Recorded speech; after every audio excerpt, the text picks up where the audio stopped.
JAC సాధన JAC పక్షాన మేమందరం కూడా డిండి ఎత్తిపోతల పనుల పరిశీలన, డిండి ఎత్తిపోతలతో మహబూబ్నగర్కు జరిగే నష్టం పరిశీలన చేయడానికి మేము ఇవాళ ఉదయం నుంచి తిరుగుతున్నాం. ఇవాళ ఉల్పర దగ్గర నుంచి కాలువ ఎక్కడ మొదలుపెట్టిండ్రో అక్కడ చూసి కాలువ వెంట మేము ప్రయాణం చేస్తూ వస్తున్నాం. ఈరోజు సింగరాజపల్లి చూస్తాము, గోకారం చూస్తాము, గొట్టిముక్కుల రిజర్వాయర్ చూస్తాము, ఇర్విన్ కూడా వెళ్ళి ఆ ప్రజలను కలుస్తాము. అక్కడి నుంచి వచ్చి కల్వకుర్తిలో ఎమ్మెల్యే క్యాంపు కార్యాలయంలో ఒక లేఖ ఇచ్చి మేము ఇవాళ కార్యక్రమాన్ని ముగిస్తాం.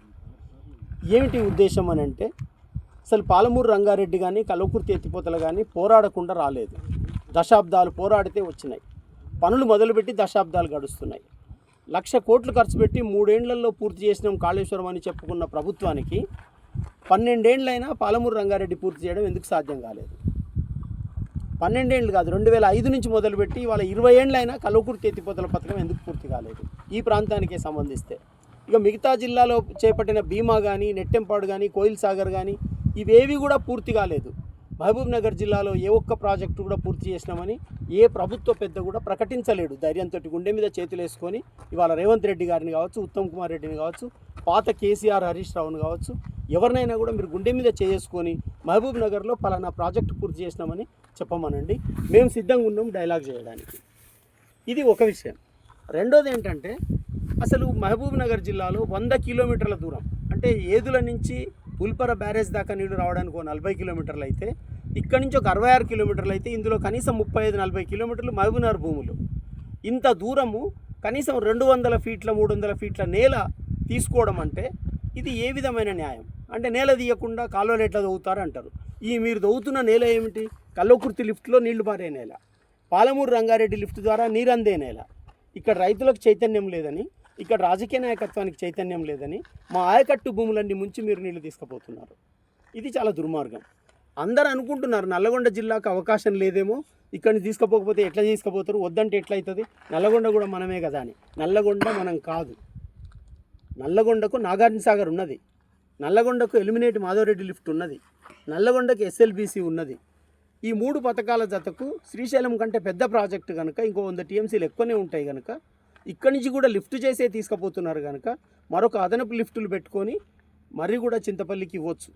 వాళ్ళని ఎంత ద్రోహం చేసిందంటే, మరి కూడా చింతపల్లి వాళ్ళను అక్కడ ఫ్లోరైడ్ సమస్య ఉందని 94లోనే అంశుల స్వామి అనే అతను చిన్నపిల్లగాడుగా ఉన్నప్పుడు భుజాల మీద ఎత్తుకొచ్చి మోక్షగుండం విశ్వేశ్వర హాల్ల టేబుల్ మీద పండబెట్టి, ఇగో మా గతి ఇట్లా ఉంది, మాకు నీళ్లు కావాలని అడిగింది. ఆ ఉద్యమానికి నేను కూడా ప్రత్యక్షంగా పాల్గొని ఇది చాలా అన్యాయం, వెంటనే ఇవ్వాలన్నాం. అప్పటికే ఎలిమినేట్ మాధవరెడ్డి లిఫ్ట్ కాలేదు. అంటే ఆ లిఫ్టే ఎందుకు వచ్చింది? ఫ్లోరైడ్ ప్రాంతానికి నీళ్ళు ఇవ్వడానికి వచ్చింది. కానీ దాన్ని ఏం చేసిండ్రు? ఎస్ఎల్బీసీ కాలువలో వారించుకున్నారు. ఇప్పుడు ఎస్ఎల్బీసీ పూర్తి అవుతుంటే ఆ నీళ్లు కూడా వాళ్ళకే కావాలన్నట, ఈ నీళ్లు కూడా వాళ్ళకే కావాలన్నట, మొత్తం అన్ని నీళ్ళన్నీ తమకే కావాలి. ఇప్పుడు పాలమూరు రంగారెడ్డి నీళ్ళు కూడా వాళ్ళకే కావాలి. ఇది మొత్తం తెలంగాణ సమాజం, తెలంగాణ ఇంజనీర్లు, తెలంగాణ ఇంటలెక్చువల్ కూర్చొని ఇది న్యాయమా అన్యాయమా చర్చించండి. మేము ఇప్పటికి 12 ఏళ్ళుగా ఈ విషయం మాట్లాడుతున్నాం. అందరూ వ్యతిరేకించారు. మహబూబ్నగర్ జిల్లా రాజకీయ నాయకులు మొత్తం వ్యతిరేకించిండ్రు. బీఆర్ఎస్ వాళ్ళు లెటర్ రాసిండ్రు, ఆ రోజు కాంగ్రెస్ వాళ్ళు పోరాడిండ్రు. ఎవరు పట్టించుకోకపోవడం వల్ల ఈ అన్యాయం జరుగుతున్నది. ఇది ప్రజల దృష్టికి తీసుకురావడానికి మేము తిరుగుతున్నాం. దీంట్లో ఎవరి మీదనూ అక్కసు వ్యక్తం చేయడం కాదు. ఈ భూమి పోతున్నది, ఆయకట్టు భూమి పోతున్నది, ఈ నీళ్లు పోతున్నవి, మేము సాధించుకున్నవి. నీళ్లు లేకుండా నాగరికత లేదు, నీళ్లు లేకుండా బతుకు లేదు. రాబోయే రోజులలో ఎల్నినో వల్ల చాలా తీవ్రమైన కరువు వస్తుంది అంటున్నారు. అప్పుడు మీరు మహబూబ్నగర్ ప్రజలను ఎట్లా కాపాడుతారని మేము ప్రశ్నిస్తున్నాం. నీళ్లు దొరికితేనే రైతుల సేద్యం నడుస్తలేదు. నీళ్ల కోసమే 1,00,000 కోట్లు ఖర్చు అవుతున్నాయి. ఇక్కడ లక్షలు అప్పులు చేసి రైతులు ఇబ్బంది పడుతున్నారు. అందువల్ల ఈ స్కీమ్ను మొత్తంగా రద్దు చేయాలి. మా జేఏసీ బాధ్యులందరూ కోరినట్టుగా ఈ స్కీమ్ రద్దు చేయాలి. నష్టమేం లేదు. కల్వకుర్తి లిఫ్ట్లో దీన్ని భాగం చేసుకోవచ్చు. ఆ ఇంజనీర్లకు చెప్తే ఆ పని చేస్తారు. ఇంజనీర్లను ఎట్లా చేసిండ్రంటే, నల్లగొండకేమో ఏం చేయాలనో చెప్పే ఇంజనీర్లు ఉన్నారు, మహబూబ్నగర్కేమో ఏం కావాలనో చెప్తే చేసే మనుషులు ఉన్నారు. అందువల్ల వీళ్ళకి ఆ ప్రాధాన్యత లేదు. ఇక్కడ రాజకీయ నాయకత్వం విఫలమైంది, ఇక్కడ ఇంజనీర్లు విఫలమైంది. ఇది పట్టించుకోవాల్సినటువంటి అవసరం ఉంది.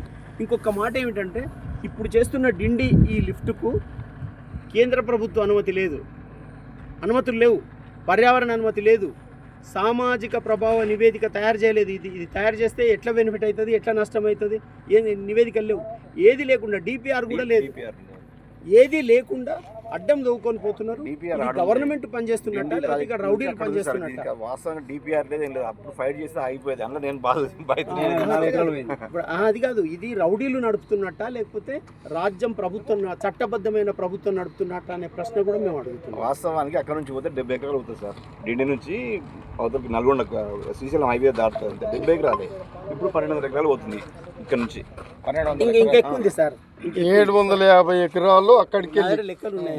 తిప్పారెడ్డిపల్లి నుండి నా ల్యాండ్ మీదకి వెళ్ళి పోతున్నాను. సార్ అప్పుడు పోయేది. ఇక ఒక రాయి వాతని నేను ఒక రాయి వాతని 40 మంది రైతులను తీసుకుపోయి హరీశ్వరతను కూర్చున్న తర్వాత అవును సార్ ఇక్కడ మాకు ల్యాండ్స్ ఇంతవరకే డిండిలో 4,500 ఎకరాలు మిగిలిపోయినాయి, మునిగిపోయింది. చుక్క నీరు లేదు, భూములు ఎన్నో ఇస్తే వాళ్ళకి గట్టంతరం లేదు.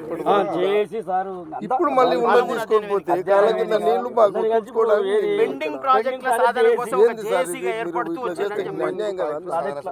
మహబూబ్ నగర్ పెండింగ్ ప్రాజెక్టుల సాధన జేఏసీ పక్షాన పర్యటన. పెండింగ్ ప్రాజెక్టుల సాధన దీన్ని కూడా సాధన అనుకున్నారు.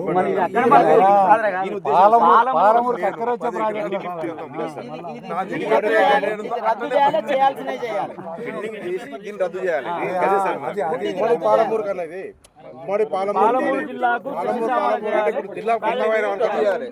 దీన్ని రద్దు చేయాలి. రంగసముద్ర చెరువులకి తీసుకెళ్ళి